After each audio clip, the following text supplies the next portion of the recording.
everybody. I'm Karen Money Williams, and I'll just be straightforward about it. I love to talk about law of attraction. I love to talk specifically about the Abraham-Hicks teachings. I discovered Abraham-Hicks about 9 years ago, and they have become such a big focal point and source of joy in my life that I just like to tell others all about them. Anyhow, if you would like to ask me a question, I will try to answer it from what I know of the philosophy of Abraham-Hicks. I have no official connection to them other than just to love their teachings. But you can contact me via my website, KarenWilliams.net, and I will give you a prompt reply to your question. If you would like to leave it there, type it out. And but in the meantime, I have somebody with me today who has a question, and I think that all of us could enjoy the interaction afforded by a fellow named Tommy Toucan. Well, hello there, everybody. This is Tommy Toucan, and I've got me a question to ask Karen. Hi, Tommy. I would be delighted to take your question, so go for it. Well, here's my problem. I just can't forgive. You can't forgive, okay? Well, you know, you're probably not the first person or bird to ever encounter that challenge. So tell me a little bit more about what the problem is, some of the details. You don't have to go into all of it, just some. Well, there was this fella a while back, and he and I, we had us a business, and he was my partner, and it was a bird sanctuary where we took in birds. Well, that's appropriate. You being a bird yourself, you would know the name of the game. Well, I thought I did, but this here business partner of mine, didn't he take all the money out of our accounts and make off with it and left me high and dry? Well, I guess as a bird it's good to be high, but maybe not so dry.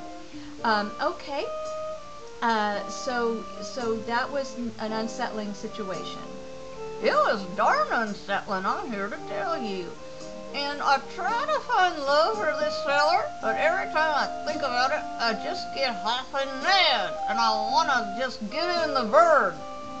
Okay. Well, that's harsh. So it's harsh terms, harsh language, harsh thoughts. Now, okay, forgiveness. Forgiveness is a tall order for a lot of us. If there's been an intense wrong or injustice that you feel like you've experienced at somebody's hands or claws, then to ask yourself to just suddenly see that person in a glowing, warm and fuzzy light is probably a little challenging. Am I correct? You're darn right. You're spot on with that. Okay, so what I want you to do is to try something, and that would be, instead of trying to forgive him in one fell swoop, which is challenging, every time you think of him and you start to feel bad and aggravated and irritated and angry, then what I want you to do is just to improve your thoughts a little bit so that you feel a little less angry, a little less hostile. Don't try to bite off the whole hunk of peanut buttered birdseed or bird-seeded peanut butter at once, but just try to take it in little steps. Can you think of anything, a thought that would help you to feel better about this fella? Well, no, right off the bat, I can't think of a darn thing. Okay, well, let me see if I can jumpstart you here.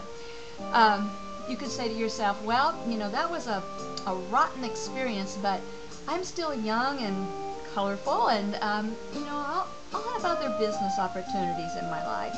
You could say things like, well, I've known of others who have had business challenges and maybe partnerships that didn't pan out, but they went on to have big successes later on. I mean, you've got to say, you know, you've heard of stories like that. Well, yeah, there was that guy, Big Bird.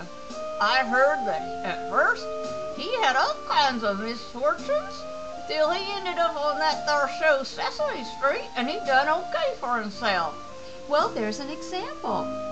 You could also say something like, because of this experience and with the bad business partner, so to speak, you now know more of what you do want in a business partner, so you have more clarity on that, and you'll know what kind of a critter or whatever to look for in the future. Now, can you think of any further thoughts that might help you feel a little bit better? Don't try to do the whole thing at once, just a little bit better. Well, let's see here. The feller, when he left, he took the money, but he didn't take all the birdseed. He left me some of that. Good, that's good, Tommy. Okay, keep going if you can. And, well, we had a vehicle, and he didn't take that, and now I can go around and still use that, and I can gather the eggs in the morning and stuff like that.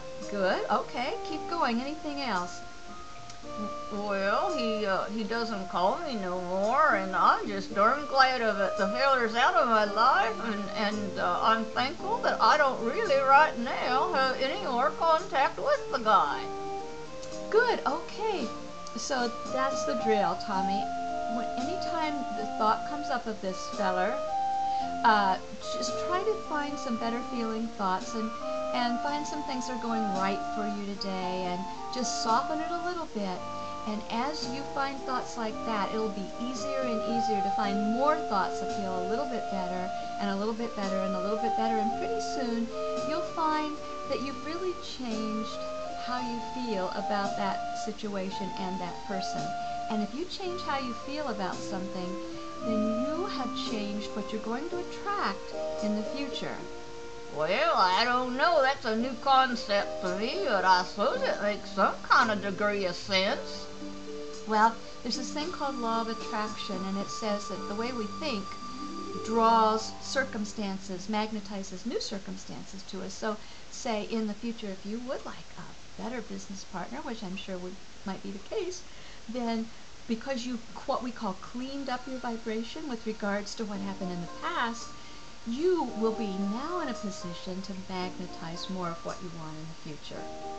Well, I tell you, when I came in here today, I didn't feel so hot. But, you know, after what you shared, I think I'm feeling a little bit darn better. Not completely better, mind you, but a little bit better. So I want to go practice this here stuff and tell you how it works in the future. Good, Tommy. Well, it does work, I believe. It's worked in my experience that I've known of others, and I encourage you to get back in touch with us and let us know, as you change your feelings about this, how things in your life will change too. And meantime, just have a flying high day, I guess the person would say. Well, I sure will. Thanks. Bye now. Bye-bye, everybody. Ooh, what a character. So anyway, that's the drill, is to soften your thoughts about something that went wrong, little by little by little. Don't try to bite off more than you can chew. That's what happens a lot of the times, and people don't make progress that way. But little by little, you know that old saying, by the yard life is hard, by the inch life's a cinch. That really applies to our emotions, our thoughts, and letting go of old habits. So, till next time, this is Karen Money Williams. Please contact me at my website, and that's KarenWilliams.net. Take care. Bye-bye.